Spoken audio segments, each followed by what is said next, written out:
తూర్పుగోదావరి జిల్లా కోరుకొండ ప్రసిద్ధ లక్ష్మీనరసింహస్వామి క్షేత్రం దగ్గరన సంచలనాత్మకమైనటువంటి పనులు జరిగినాయి. దాంతో అక్కడ పబ్లిక్ తిరగబట్టడం, అధికారులు స్పందించాల్సి వచ్చింది. దేవస్థానం కార్యాలయంలో మద్యం బాటిళ్లు, బిర్యానీ ప్యాకెట్లు దర్శనమిచ్చినాయి. ఈ ఫోటోలు వైరల్ అయినాయి.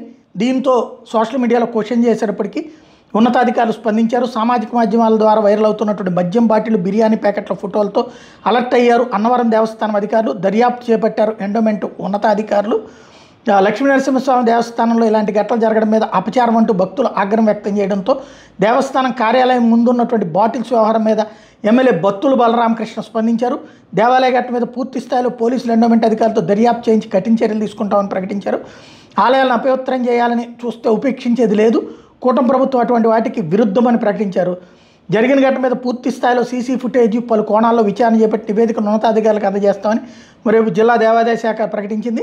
మరోపక్క కావాలంటే మద్యం బాటిల్ దేవస్థానం కార్యాలయంలో పెట్టి ఆలయ సిబ్బందిని ఇబ్బంది పెట్టాలనే కావాలనే చేశారంటూ కొంతమంది సిబ్బంది ఆరోపిస్తున్నారు.